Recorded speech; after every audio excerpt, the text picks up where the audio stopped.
I love that. Let's go to Oliver here. Hello. Hello, guys. How you doing? Good. Thank you, Oliver. I just wanted to call and talk about the NHL draft that's coming up. I've seen a lot of fans talking about how if they don't trade 9, it's going to be a failure, and I just could not disagree more. There's a lot of players that have strong physical abilities that are going to be available at that spot, like Brady Martin, Porter Martone, Victor Eklund to a lesser extent, but he's more of a battler, like motor guy. And I'm in love with Tayshaun Aitchison personally, even though he's a lefty. So if you can go ahead and get a first-line forward, second-line forward, I think 9 should definitely be in play.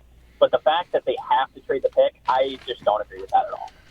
Okay. Thanks, Oliver. Yeah, I mean, I hear you. I would like, if it's standing in the way of making a deal for a partner for Owen Power or a top 6 winger. I don't want to stop short of saying if it's a replacement for J.J. Peterka, because I want to add to J.J. Peterka still being on the team. So I'm going to operate under that premise. Then I think I want to trade the pick. With Byram, presumably, or whatever else from Rochester that I might have to fill it out with.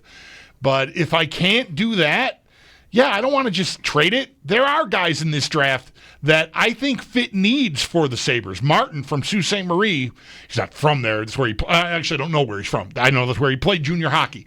On paper, sounds like the sort of forward the Sabres need. Like just decent size, willing to use it, aggravating, antagonistic, talented player. Great. Sign me up. I know it's going to take a while. It's not ideal, but a player like that in your system, provided you get something else right enough this year to end this drought, you're going to be, you could be happy with that. You could be very happy to have that player in your system or someone else. That's just one idea. But that's the one that has jumped out at me. And he should be around. It might even be a little like a pick or two early maybe, but you should be able to get your hands on him. Unless there's a mad rush to guys like that because everyone's watching how the Florida plays, and that is going to be very much in vogue.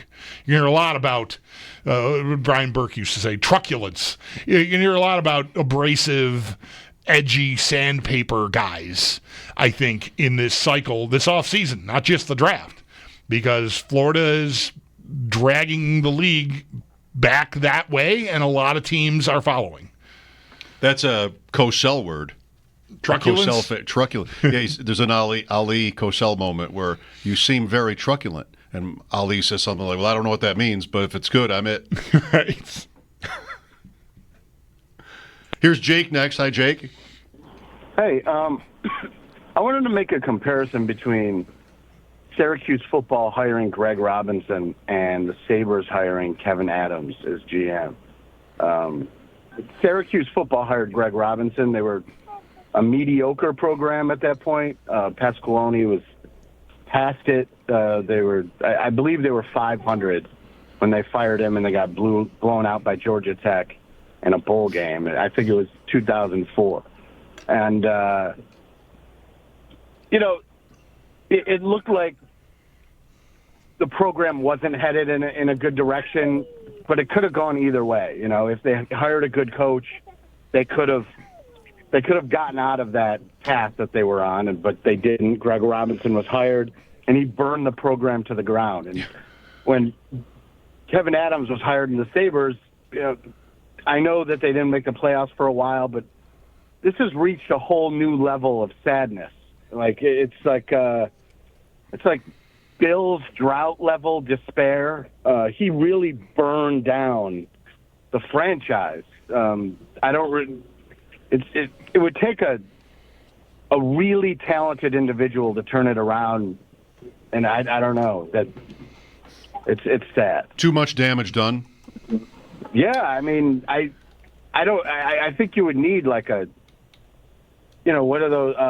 I don't know enough about hockey to know who would be the guy to, the miracle man to come in and just upend the franchise and turn things around. But if hockey has a guy like that, but you would need like how Syracuse has Fran Brown now to come in and magically turn things around. I mean, I think you would need a guy like that because You know, it just all the vibes out of the organization are bad. You don't really see a light at the end of the tunnel. I was listening to the Jeremy and Joe show this morning, and they were saying they wouldn't be mad if the Sabres traded any guy on the team. You know, they're so bad. Why would it matter? It's not like they're a big contributor to winning or anything like that, and that's the state they're in now. I'm enjoying listening, by the way, to you, Jake, and the child behind you. That's my son. Yeah, he's into something else right now. He made his sports talk radio debut today. Someday he'll understand. So, thank you, Jake. I mean, the comparison for me is maybe Greg Robinson is like the extreme. I don't know. They're not. How much worse are the Sabres, like actually right now than when Adams took over? They're just not better. The Adams point for me and maybe for most people is in pro sports, you don't get 6 years to get a team to the middle. I mean, that's insane. Yeah. And he's going into his 6th year, and they've not yet made the middle, which is, the last playoff spot, right? Upper middle. It just hasn't happened. I don't think there's been scorched earth here. They just haven't. He started in a tough spot. He really wasn't necessarily qualified for the job in the first place. A guy called earlier and said, what other team would hire him? What other team would have in the first place? Right. That's no disrespect to him, but he didn't sort of pay his dues. Yeah, he made the owner feel comfortable, and that was really the beginning and the end of it. And it's still not ended. Right. Like they have not gotten to the playoffs in all these years, and it's still going. So that's how I see it. I think if I owned a sports team, credibility and my passion for it would be paramount. Those would be the most. I know I can't win every year, but those would be the most important things to me. Does it have to be this way? No. To my reputation, to my city, to my friend. This is his city. Like that would be the most important thing to me, and I would not be able to sit still if I knew of one person who thought I wasn't into it and didn't care about it and wasn't fully invested in it. And people tell you, including Adams, to us many times, that it is not correct to think that Terry Pegula is not personally invested. I believe that. I think maybe he's over-invested in terms of hockey stuff. Mm-hmm. That's my guess more than it is that he's detached. But what Pegula has failed at, other than the results, is being somebody that he announced himself as when he bought the team, that you're not going to have to worry about me. All right? He's literally in tears at the press conference when he buys them. You're not going to have to worry about me. You're not going to have to worry about money. I'm serious about this. Those days are over. When did that stop? Not 10 years ago? Yeah, about. I mean, we got really I feel like the line of demarcation is the COVID year. Because that's when Bottrell gets fired weirdly in the middle of the summer after a vote of confidence because they want to fire people, and I really believe he didn't want to, and that was we're not being heard, and here comes Kevyn Adams. Yeah, I'll do whatever you want. Thanks for the job. And so that's where I think it really starts. They weren't good before that, but I think that's when resource-wise I began to really question, like, what are we all about? What are they all about there? Has the objective changed? If by then they're knee-deep into the Bills. The Bills are just getting good, right? Josh Allen is just coming into his own, and that's just sort of taken over, it seems, anyway, perception-wise. It looks like that's taken over his life.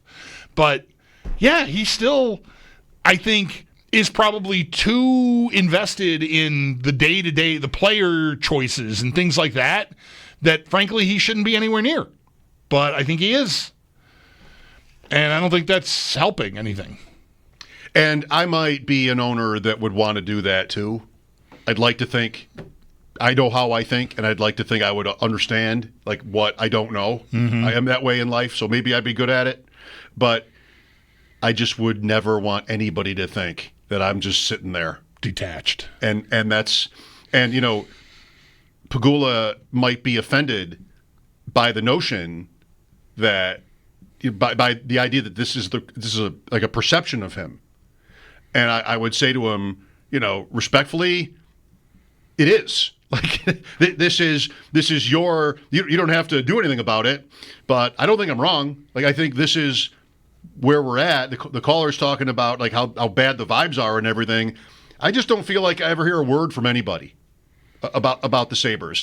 Just maybe this is a critical moment where they've got some talented players and they've got another high draft pick, and maybe this is like sort of again like a critical moment for them. Who would know? When do you ever hear from anybody? Like, who would know?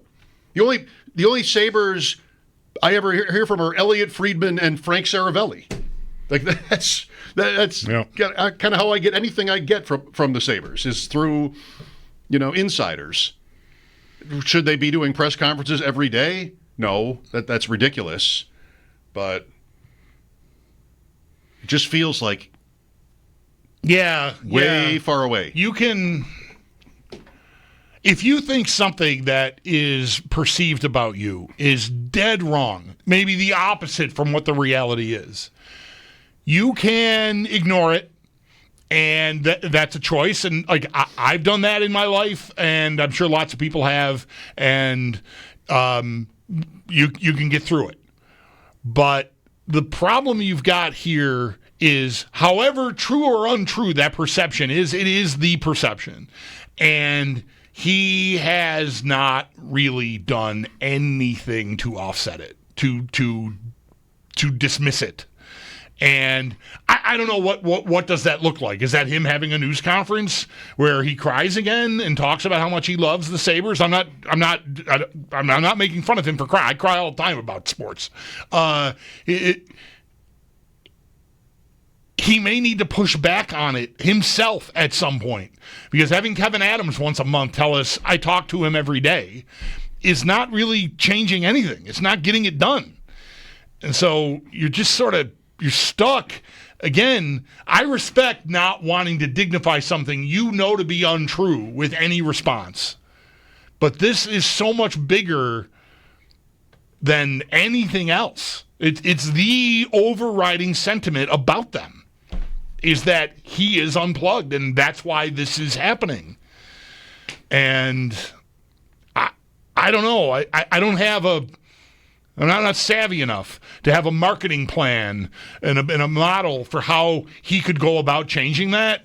I just think maybe it's time to try something, because if it's untrue, right?